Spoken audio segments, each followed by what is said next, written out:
Hello everyone. આજે આપણે herpes ઝોસ્ટરને discuss કરશું. તો હર્પીસ ઝોસ્ટર એક વાયરલ ઇન્ફેક્શન છે. હર્પીસ ઝોસ્ટરનો વાયરસ એ જે ચિકન પોક્સ કરતો વાયરસ એ જ છે. દરેક માણસને પોતાના બાળપણમાં જ્યારે ચિકન પોક્સ ઇન્ફેક્શન થાય છે ત્યારે તે જ વેરિસેલા વાયરસ શરીરના કરોડરજ્જુમાં નિષ્ક્રિય થઈને રહે છે. ઉંમર વધતા જ્યારે બોડીની ઇમ્યુનિટી લો થાય છે ત્યારે તે વાયરસ સક્રિય થાય છે અને કરોડરજ્જુની કોઈ બી એક નસને પકડીને ચામડી તરફ આગળ આવે છે. આના સિમ્ટમ્સ કઈ રીતે પેશન્ટ ફીલ કરતા હોય કે ઇનિશિયલી 2 દિવસ જેની પહેલા ચામડી ઉપર આવા પાણી ભરેલા ફોડલા થાય એની પહેલા પેશન્ટને શરીરના કોઈ એક બાજુ પર ખૂબ દુખાવો ઉપડે છે. ચેસ્ટ બાજુ થાય તો પેશન્ટને એવું ફીલ થાય કે જેને છાતીનો કાર્ડિયાક એરેસ્ટ આવ્યો છે એવો દુખાવો થાય. પેટમાં સિવિયર પેઇન થઈ શકાય જો આ એરિયા ઇન્વોલ્વ થાય છે. સિવિયર કમરમાં દુખાવો થાય. પગ સૂન થવા લાગે, પગમાં એક બાજુ ઝંઝણાટી થવા લાગે, પગમાં દુખાવો થવા લાગે, પગમાં વીકનેસ ફીલ થવા લાગે. ફેસ ઉપર થાય, ફેસ પર તો બહુ સિવિયર થતું હોય છે. જો ફેસમાં સિવિયર હેડેક એક બાજુ આ પોર્શનમાં કે આ પોર્શનમાં થવા લાગે, આંખોમાં બ્લરનેસ આવવા લાગે. આ બધા હર્પીસ ઝોસ્ટરના ઇનિશિયલ બિફોર જ્યારે સ્કિન ઉપર આવા પાણી ભરેલા ફોડલા થાય તેની પહેલાના સિમ્ટમ્સ છે. 2 to 3 days આ સિમ્ટમ્સ જેને પ્રોડ્રોમલ સિમ્ટમ્સ કહેવાય છે જે રહે છે.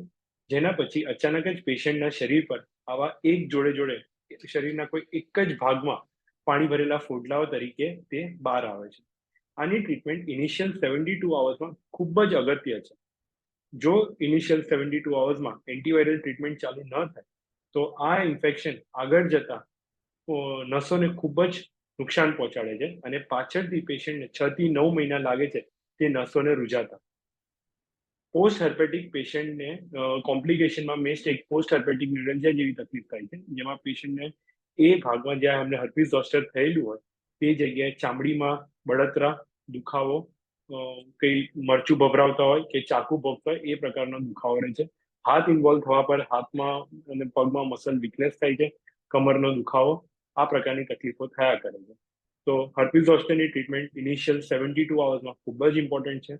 જો તમને શરીરના કોઈ સડનલી વન સાઈડમાં જ પેઇન થવાનું સ્ટાર્ટ થઈ જાય unilateral toward the one side અને જ્યારે તમને કોઈ સ્કિન રેશ મળતો નથી કે તેનો બીજો કોઈ રીઝન દેખાતો નથી તો ડેફિનેટલી તમારે તમારા સ્કિનના ડોક્ટરને કન્સલ્ટ કરવું જોઈએ હર્પીસ ઝોસ્ટરની ટ્રીટમેન્ટ હતા.